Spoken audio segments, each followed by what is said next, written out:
छत्तीसगढ़ विधानसभा के बजट सत्र के दौरान शुक्रवार को गौवंश संरक्षण, कृत्रिम गर्भधान और दुग्ध उत्पादन का मुद्दा गूंजा। बीजेपी विधायक अजय चंद्राकर ने प्रदेश में गौवंश की संख्या 53 लाख बताते हुए गर्भधान नीति की स्पष्टता और पशु प्रजनन कार्यक्रमों पर सवाल उठाए। इस पर कृषि मंत्री रामविचार नेताम ने जवाब देते हुए कहा कि राज्य में कृत्रिम गर्भधान केंद्रों और नस्ल सुधार कार्यक्रम के जरिए दुधारू पशुओं के प्रजनन को बढ़ावा दिया जा रहा है और दुग्ध उत्पादन बढ़ाने के लिए लगातार प्रयास किए जा रहे हैं। वहीं चिराग योजना के समय से पहले बंद होने पर भी विपक्ष ने सरकार को घेरा। नेता प्रतिपक्ष चरणदास महंत और पूर्व मुख्यमंत्री भूपेश बघेल ने योजना बंद होने और उससे जुड़े खर्च को लेकर सरकार से जवाब मांगा है। क्या कुछ हुआ विधानसभा में, आइए आपको सुनाते हैं। मैं माननीय मंत्री जी से ये जानना चाहता हूं कि मादा गौवंशी पशु कितने हैं। आपने बताया है लगभग 53 लाख जो है टोटल में मादा है, तो उसके गर्भधान के लिए आपके पास क्या नीति है? पशु प्रजनन नीति कह लें, पशु प्रजनन नीति क्या है? कौन सा टीकाकरण किस तरह से आप करते हैं, किस माध्यम से करते हैं? प्रदेश में कृत्रिम गर्भाधान केंद्र, कृत्रिम गर्भाधान उपकेंद्र और मूक ग्राम खंड उपकेंद्र, पशु चिकित्सालय, पशु औषधालय, इनमें पर्याप्त उसकी व्यवस्था है जहां की कृत्रिम गर्भाधान किया जाता है। और अच्छे नस्ल कैसे हम विकसित कर सकें प्रदेश में, जिससे कि हमारे जो प्रदेश की जो आवश्यकता है दूध उत्पादन का, उसमें हम कैसे वृद्धि करके राष्ट्रीय औसत के बराबर हम ला सकें, इसके लिए हमारे पास ये व्यवस्था है।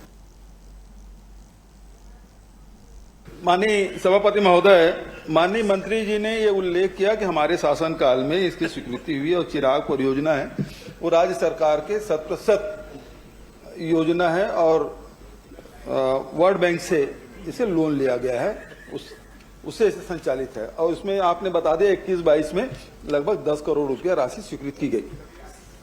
उसके बाद आपने कहा कि कोविड के कारण से ये संचालित नहीं हो पाया, लेकिन आपसे प्रश्न ये है, ये समर्पण किस तारीख को किया गया? जो पैसा आया था उसको समर्पण किस तारीख को किया गया है और क्यों किया गया? सभापति महोदय,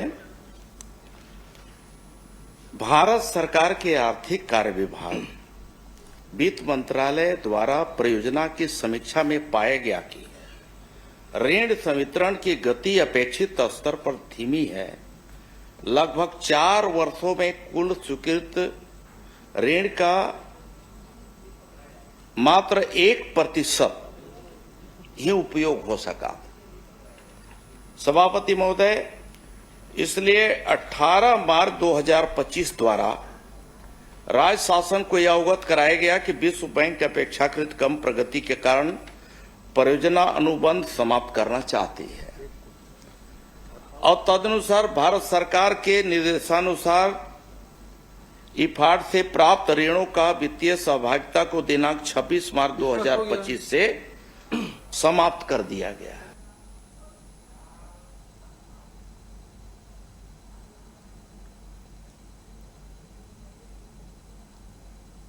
छत्तीसगढ़ विधानसभा के बजट सत्र के दौरान शुक्रवार को गौवंश संरक्षण, कृत्रिम गर्भधान और दुग्ध उत्पादन का मुद्दा वहीं गूंजा, जहां बीजेपी विधायक अजय चंद्राकर ने प्रदेश में गौवंश की संख्या 53 लाख बताते हुए गर्भधान नीति की स्पष्टता और पशु प्रजनन कार्यक्रमों पर सवाल भी उठाए।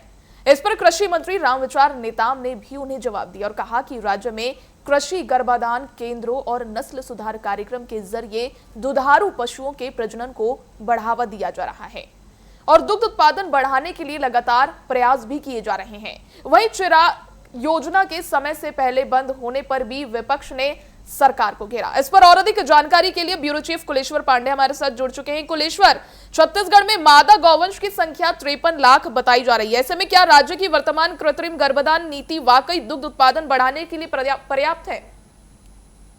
देखिए बिल्कुल मर्सी, आज विधानसभा सत्र का 10वां दिन था। आज सबसे पहले जो है सदन में मंगलीबाई रावटे जो सदस्य रही है विधानसभा की, उसको जो है सबसे पहले सम्मानित मुख्यमंत्री नेता प्रतिपक्ष उसके बाद जो है प्रश्नकाल में कई ऐसे सवाल जो गुंजे जिसमें सत्ता पक्ष जो है काफी था दूर से जवाब देने में नजर आया।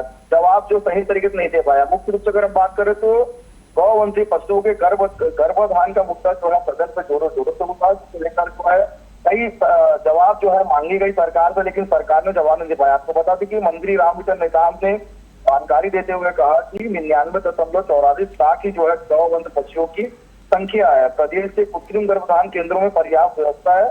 दुग्ध उत्पादन को राष्ट्रीय औसत में लाने के प्रयास भी किए जा रहे हैं। देखिए ये जवाब जरूर है, लेकिन विपक्ष से संतुष्ट नहीं हो पाया, क्योंकि वर्तमान की अभी जो स्थिति है वो बेहद जो है जहद है। ये जो जवाब है वो सिर्फ जो है कागजों में नजर आते हैं। धरातल की अगर हम बात तो धरातल में इस तरह की कोई भी तस्वीर नजर नहीं आती है। इसलिए अगर हम बात करें तो आज जब मंत्री संग्रह विभागों के अनुदान मांगों पर चर्चा की गई तो जब चर्चा हो रही थी तब तमाम जितने भी राजस्व अधिकारी है वो आज सदन के अंदर मौजूद नहीं थे। बहुत बड़ी लापरवाही है और इससे दर्शाता है कि अधिकारी जो है विधानसभा को लेकर कितने गंभीर नहीं है। तो कुल मिलाकर इसको लेकर भी जो है सदन में काफी हंगामा हुआ। साथ विपक्ष का कहना था कि मंत्री के विभागों का चर्चा हो रहा है, लेकिन उनके ही अधिकारी जो गायब है। क्योंकि देखिए अधिकारी वो होते हैं जब सवाल गिरते हैं सदन के अंदर तो उसमें जो खामियां होती है उसे पूरा कैसे करना है, उसको इम्प्लीमेंट कैसे करना है, वो सारी चीजें उन नोट डाउन करते हैं। लेकिन चर्चा के दौरान की जब अधिकारी वहां पर नहीं थे तो निश्चित तौर पर सवाल उठना भी लाजमी था। इसको लेकर भी जो है विपक्ष ने वॉकआउट कर दिया। उनका साफ तौर पर कहना था अधिकारी नहीं है तो हम सदन में चर्चा नहीं लेंगे। हालांकि कुछ देर के बाद फिर सदन के अंदर आ गए। उसके साथ ही जो है प्रदेश भर में जो शिक्षा का स्तर है उसको लेकर भी आज विधानसभा में आए। साफ तौर पर राज्य शिक्षा नीति 2020 क्रियान्वयन पर भी ध्यान आकर्षण लाया गया था। कांग्रेस विधायक जो राघवेंद्र सिंह है, चरणदास मान ने ध्यान आकर्षण लाया था। उन्होंने साफ तौर पर कांग्रेस ने ये पूछा कि प्रदेश के स्कूलों में नई शिक्षा नीति का उल्लंघन का आरोप लगाया।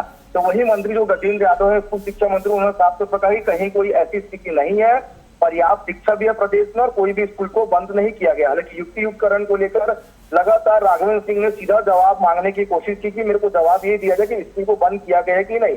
मंत्री ने साफ तौर पर जवाब दिया कि स्कूलों को बंद नहीं किया गया, उसको जो है अन्य स्कूल के साथ मर्ज कर दिया गया। आपको बता दें मर्जी की प्रदेश में युक्तियुक्तकरण के लेकर जो है चल रहा था, उसमें यह कहा गया था कि जो स्कूल में कम बच्चे हैं, जैसे 2 किलोमीटर के रेंज में अगर 4 स्कूल और 4 स्कूल में मात्र 10-15 बच्चे हैं तो वो चारों स्कूल को एक स्कूल में मर्ज कर दिया जाए, ताकि जो शिक्षकों की कमी से छत्तीसगढ़ गूंज रहा है वो शिक्षकों की कमी ना हो। लेकिन इसको लेकर भी जो है मंत्री का संतोषजनक जवाब नहीं आया, जिसके चलते जो है सदन में एक बार फिर से तीखी बहस जो है सदन के अंदर साफ तौर पर देखने को मिली थी। मर्सी जी कुलेश्वर, नेता प्रतिपक्ष ने योजना से जुड़े खर्च और उसके परिणामों पर भी सवाल उठाए। वही विपक्ष ने चिराग योजना से समय पहले बंद करने का आरोप भी लगाया। ऐसे में क्या सरकार इस मामले में पूरी पारदर्शिता के साथ आंकड़े सार्वजनिक करेगी या यूं ही ये बातें चलती रहेगी? देखिए सदन में जो भी जवाब देते हैं वो रिकॉर्ड में आता है। मंत्री लोग भी तो जवाब देते हैं तो काफी सोच समझ के दिमाग भरता है। अगर मंत्री ने बोल दिया कि सारी चीज ओके है और बाहर वो चीज में खामी लगे तो निश्चित तौर पर बैठे बैठाए जो विपक्ष को एक मुद्दा मिल जाता है। इसी की नाराजगी थी कांग्रेस का कि आखिर संतोषजनक जवाब क्यों नहीं आ पा रहे, क्यों आखिर सही जवाब नहीं दिया जा रहा। ये इसी सत्र की बात नहीं है, हम लगातार देख रहे हैं जब से भारतीय जनता पार्टी की सरकार बनी है तब से कई बार जो है अपने लोगों से जो है सरकार के मंत्री घिर जाते हैं, विपक्ष की उनको जरूरत भी नहीं पड़ती। लेकिन इस बार वही चीज देखने को मिला, सत्ता पक्ष के विधायक भी कई सवाल लगाते हैं लेकिन सरकार विपक्ष के सवालों से भी कई बार मंत्री लोग जो है असहज हो जाते हैं और सही तरीके से जवाब देने में जवाब नहीं दे पाते हैं। इसके कारण जो बैठे बैठे विपक्ष को एक बड़ा मुद्दा मिल जाता है। जी बहुत बहुत धन्यवाद कुलेश्वर जुड़ने के लिए और जानकारी साझा करने के लिए। बता दें छत्तीसगढ़ विधानसभा के बजट सत्र के दौरान शुक्रवार को गौवंश संरक्षण, कृत्रिम गर्भाधान और दुग्ध उत्पादन का मुद्दा गूंजा। वहीं बीजेपी विधायक अजय चंद्राकर ने प्रदेश में गौवंश की संख्या 53 लाख बताते हुए गर्भाधान नीति की स्पष्टता और पशु प्रजनन कार्यक्रमों पर सवाल भी उठाए।